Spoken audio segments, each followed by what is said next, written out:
Hey, how's it going? Today I'm talking about 3 reasons Run Disney runners DNF their race. This is Running to the Castle, a podcast for injury-prone Run Disney runners on a journey to running magical miles. Join me, Dr. Allie, as I share the secrets I've gathered as a runner, doctor of physical therapy, and coach.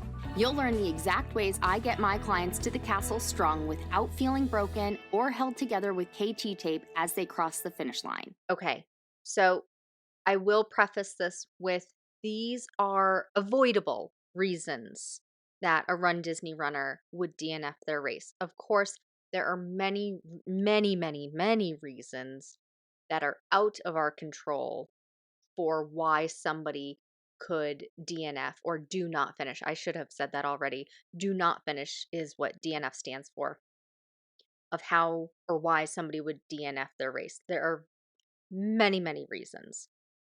These are the top 3 avoidable reasons a Run Disney runner DNFs their race. We're going to get into it. I'm going to give my opinions, my professional, my personal, and we're not going to go in, we're going to go into what to do to avoid it as well. Okay, let's just get right into it. You know, I don't like to yammer on too much, short and to the point when I can be. 1 reason: pain or injury. They're battling aches and pains all training season and are forced to take 1 to 2 weeks off to heal. This is such a common one that I see. Obviously, because I'm a physical therapist, people come to me when they've had a history of injury, when they're currently battling an injury, and they want to run. Even more specifically, they want to do a Run Disney race. So I hear this one so often. They have runner's knee, IT band syndrome, Achilles problems, plantar fasciitis, shin splints, meniscus problems, arthritis. And it's kind of one thing after another. And, I will say that tends to be the most common.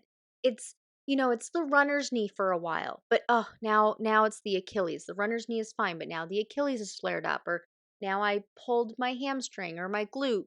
IT band is acting up. It's kind of like this one thing after another. Once you get one thing handled, now it's another thing. And and so you're battling all these injuries or aches and pains. I shouldn't even say injuries because sometimes they're just so minor that you're like, WTF, mate, this is so stupid. If this didn't bug me, like it's not enough to go to the doctor all the time, right? Like you're not gonna waste the copayment, waste the time, because they're likely just going to say, take a week or 2 off. So you do. And then it's cleared up. And then you go and run again. And well, now the runner's knee feels fine. Now it's plantar fasciitis. And so try and deal with it, take a week or 2 off. But that destroys any sense of consistency that you had, because you build up for a week or 2 and then you have to take a week or 2 off. Okay? So the pain, the injury, whether it be minor or major, that is a reason Run Disney runners DNF, do not finish the race. It's a reason some people don't even start the race if it's so bad that they can't even get to the starting line. But we know Run Disney's official stance is no refunds, no deferrals. And you sign up for these races like 9 months in advance. So you think that you're going to be fine 9 months from now. Let's say you're signing up for Dopey. You sign up March 11th of 2025 to do 2026. That's 9 months in advance. You anticipate that the runner's knee is going to be fine by then, manageable by then, if not completely gone. So you sign up. And then the pain, the ache, the pain, the injury, it's bugging you all through training. And then it just hits ahead in the middle of the race and you're like, "Well, I can't do this." Okay. Next one, speed. The runner is just not fast enough to stay ahead of the balloon ladies, so they get swept. This is so common, just not fast enough for whatever reason. It, you know, maybe training was going well, you were getting faster and faster in the first couple of months. Let's just use the dopey because so many people come and talk to me about dopey, and it's such a big undertaking that I think it's so relevant to talk about. Speed with dopey, things were going well. You were getting faster and faster in month 1, month 2, month 3 of training. Month 4, probably shit hit the fan. Month 5, you're trying to come back from it. Month 6, it's all in because you're like a half a month, 2 weeks to 4 weeks out from race day. So you take it easy on the 5K because you can walk it. You don't get swept on that one. They do push you along. They do have a stance that you still need to maintain the 16-minute per mile. But as long as you keep pushing along, I have heard that you can just keep going. 10K, you walk it, you're doing okay. Half marathon, okay, this one's iffy because now you have 2 days under your belt of doing a 5K, a 10K. Now we're doing the half marathon. So now we have to pick up the pace a little bit. Can't necessarily just walk it. And then marathon happens. And oh my God, legs are spent. Cannot trudge through with these lead plates that are your legs on marathon day. So you get swept. And then the third reason a Run Disney runner would DNF their race is endurance. They're undertrained and can't keep going. So they stop frequently for breaks, and eventually the medics pull them off and they get swept. Literally just cannot go the distance. You are not Hercules in this situation. You cannot go the distance. Do not cross go. Do not collect $200. We can't make it. So, how are these things avoidable? The biggest thing is the training that you're doing. And I'll continue to use Dopey as the example because Dopey is such a long training cycle. My God, I have not done Dopey yet. I will not say never. I used to say never for a marathon. I also have not done that one yet, but it it has come up in the past year that I'm considering doing a marathon. And I am a planner. If you guys couldn't tell, you could not tell I am a planner. I am most definitely a planner. So I've been looking at the calendar for when I want to do my first marathon. And it will definitely not be this year, not 2025. Holy no, not enough time for me to train for that. Um, Maybe 2026, definitely not Disney Marathon 2026. I'm not enamored with the theme of marathon weekend. It's cute. Do not get me wrong. It is so cute. It's just not something that I'm like, "Oh gosh, I need that shirt. I need that medal." That's usually what pulls me into a race. That's what pulled me into Chills and Thrills. I could not pass up Pain and Panic as the Chills and Thrills theme. My God, I love them. And I also cannot pass up Olaf for Wine and Dine. I still have yet to get into it, but I am trying. I am trying. I have my Telegram alerts on. And while I'm there, might as well just do the half marathon to get coast to coast. So that's what I'm trying for. But I did not have that reaction for marathon weekend themes. I think the book theme is so cute. I love me some books. I I didn't want to take that away from somebody else who might have my same reaction with Pain and Panic and Olaf that has that for those themes. So not taking that away from somebody. Anyway, where was I going with this? This is what happens when I go on a tangent. So these things, pain, injury, speed, endurance, they are avoidable when you plan, when you train properly. Now, you are probably sitting there thinking, I did train properly. I did do dopey training for the 6.5 or 7 months. Heck, maybe you even added on extra time and it still didn't go well. It happens. If it did happen, I invite you to consider that the plan was not as well executed as it should have been for a multitude of reasons. It could be that the plan just was not followed. As an example, I have um, people who follow my training plans will email me, ask me questions about it, especially with like they missed a long run and then they make it up.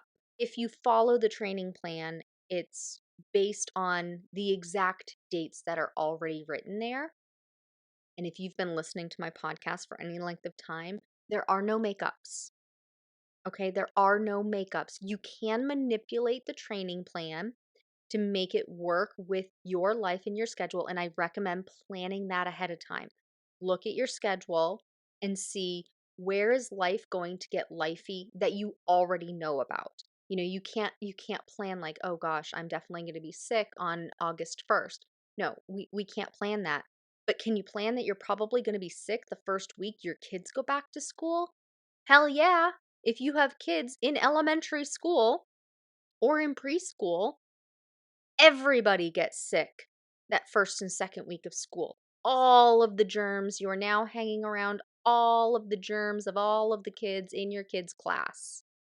You're going to get sick. It's also a really stressful week. I don't have children, but I grew up with a daycare in my house. My mom did daycare out of our house.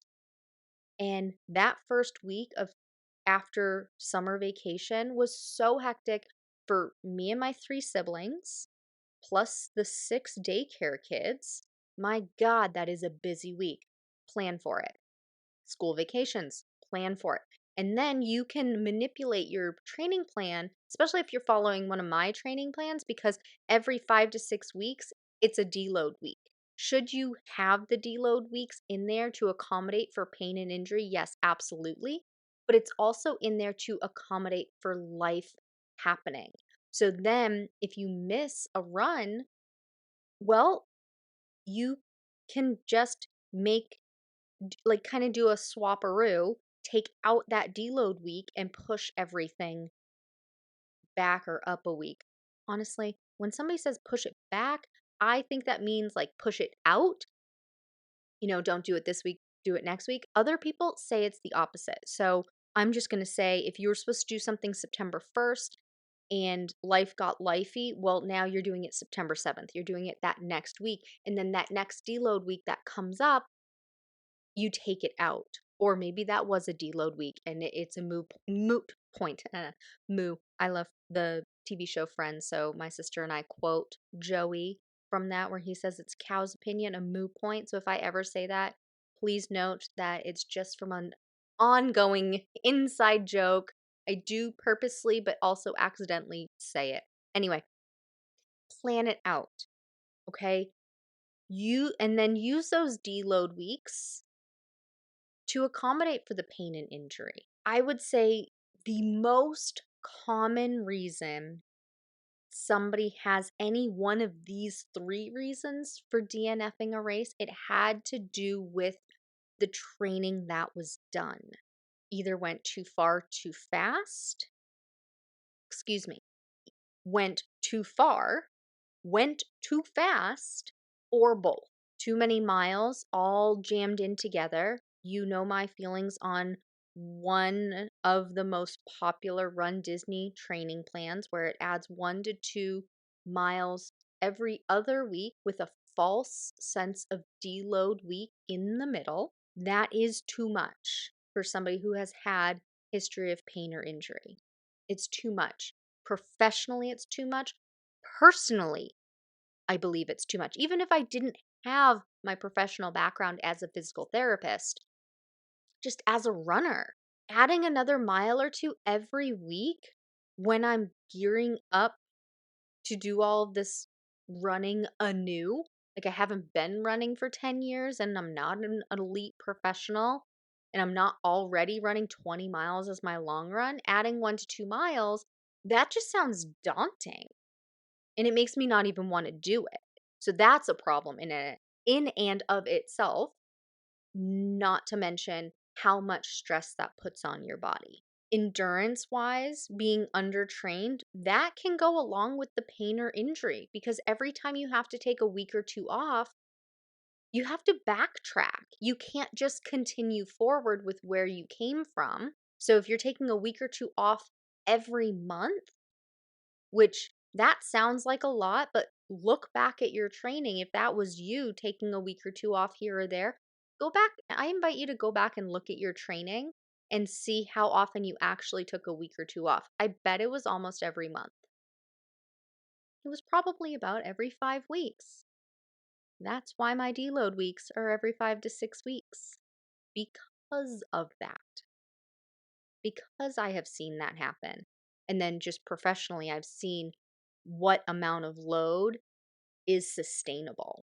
So, 3 reasons runDisney runners would DNF the race: pain or injury, speed, and endurance. I didn't talk much about speed being avoidable. It is where you aren't fast enough to stay ahead of the balloon ladies. That can be a couple of things. It could be you started out too fast on race day and you were spent.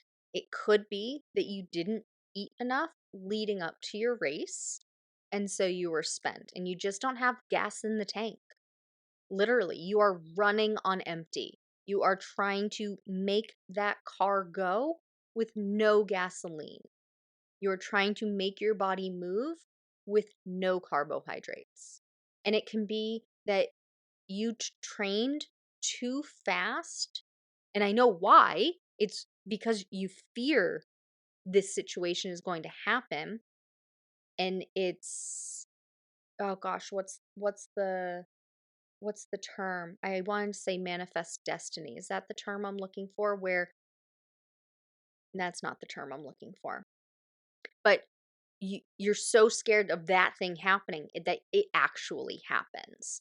But so that can be one of the reasons why speed is the factor. Over the next couple of weeks, I'm going to be talking about each of these things, how to avoid it, things to look for if you did DNF last time, to look for this time around so that you avoid it next time. Because many, many, many times a DNF is avoidable. You have to look at it from the beginning though. And we we don't know what's happening while it's happening. Maybe I'll make a whole podcast episode about that. I just had this conversation with somebody and I'll briefly talk about it here, where we can't talk about it while we're in it. We can't figure it out while we're in it. We need to take notes and look back after the fact. That's one of the reasons why getting a coach is so helpful, because the coach has either had that thing happen to them and is already out of it, or they've seen that thing happen to somebody else and can recognize the signs while you're in it. So you don't need to wait the 4, 5, 6 months to to be retrospective in that and think about it after the fact of, oh yeah, look at that. Look at all of those miles that I was tacking on and look how exhausted I was. And look how that pain crept up there. And then it was the Achilles, and then it was the shin splints, and then it was the IT band. The coach can recognize that because they've either done it themselves and want you to learn from their mistakes, or they've seen the mistake happen from other runners and they can catch it in you sooner. I think I'll do a podcast episode talking about that and how to start noticing some patterns while you're in it before it's too late. Okay, this is getting long. That's 3 reasons Run Disney runners DNF their race.